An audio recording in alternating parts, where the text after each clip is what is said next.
What is up, my friends? You are very welcome along to Saturday evening's Anfield Agenda News Roundup. The Reds in action tomorrow at 3 p.m. against Fulham. And don't forget to come and join us on BigUp, a platform where you can join our predictions game to add a bit more competition to the Anfield Agenda watch-alongs. Predictions on BigUp is a sweepstakes game where you can win fantastic prizes, and there's even a free-to-play option. Download the BigUp iOS app, head over to bigup.com or scan the QR code in the bottom corner of the screen. Select the Anfield Agenda Fulham watch-along. There you'll see a list of 6 predictions questions, all of them with yes or no answers. Answer at least 2 of those questions correctly and then choose your entry amount. Though I'm going to show you the ones that I went for in a moment because I want to see in the comments whether you think they are good or bad. Finally, decide if you'd like to play the power play or the flex play option. This week we've gone for the power play option, but if you choose the flex play option, you can still get one of your predictions incorrect and win a prize as long as you've made a minimum of 3 selections. In power play, however, you must get every selection correct to win a prize. When you join BigUp and enter your first predictions game, our friends at BigUp will give you $5 or 500 BigUps that you can either donate to your favourite content creator or use to play future games. It is an 18 over product, and as I mentioned, here are my predictions heading into this one. So this is what I've gone for, ladies and gentlemen. There will be under 3 goals in the match. We've said no to that, meaning we think that there's going to be over 3 goals scored. Hugo Ekitike will score a goal. As you can see, we've said yes on that one. Raul Jimenez to score a goal or have an assist. We've answered no.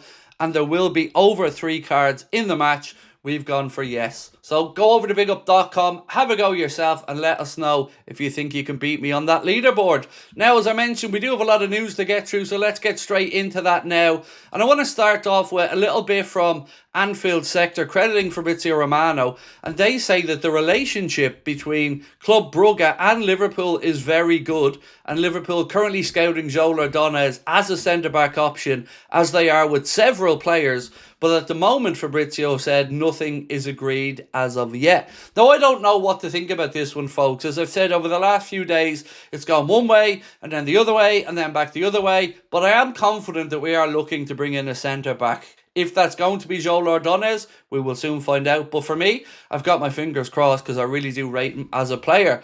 Now, Dario AS over in Spain have started to link Rodrigo once again with a move away from Real Madrid, and they aren't the only ones. This piece here from Dario AS says Brazilian winger Rodrigo is looking to leave Real Madrid amid interest from Arsenal, Manchester City and Liverpool. Now, I seriously doubt that with Manchester City closing in on the signing of Antoine Semenyo, and I'm going to give you his wage, I don't want to say demands, but the wage has been offered at Manchester City in a moment, but I don't think they're going to be in this mix. And realistically, as much as I like Rodrigo, do I think Liverpool are going to be in the mix there? No. I think his wage demands will be very high, and in the summer, perhaps Arsenal will make a move if they can free up some space. But do let me know where your head's at with Rodrigo. He recently ended a 32-game goal drought, but again, I just don't see it. I'm always really, really dubious when Liverpool are linked with Real Madrid players because I can't remember the last time we went in, spent money with Real Madrid and brought a player across. It's the managerial situation at Real Madrid that I'm a little bit more interested in personally. The Mirror, though, they've said Liverpool are still closing in on a move to sign Club Brugge defender Joel Ordonez. A deal worth £43 million has been agreed, they write, and the Reds are expected to complete the signing of the 21-year-old in a matter of days. Now, the way that 43 million would break down is it would be 35 million up front and 8 million in potential add-ons, which kind of match the numbers that we've been talking about here on the channel over recent weeks. Initially, it was thought it would be about 35 million pound, but with the interest there from Inter Milan as well, you can see the price may be creeping up a little bit. But honestly, I think at 43 million all in, it will be an incredible piece of business. Now, I mentioned about the wages for Antoine Semenyo. Well, Dave O.C. Kopp has written this It is believed that Manchester City are willing to pay Antoine Semenyo around £180,000 per week with additional bonuses. Liverpool were not willing, said Dave, to match those figures. The Reds held talks months ago and Semenyo was keen on a move to Anfield. City entered the race with a large salary offer. Liverpool's interest cooled as they did not want to get into a battle with Manchester City, who were offering such a high package to the player.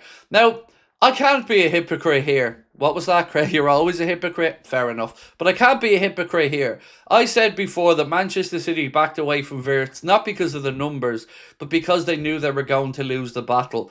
And I can't help but feel for this situation with Antoine Semenyo, it's almost the reverse.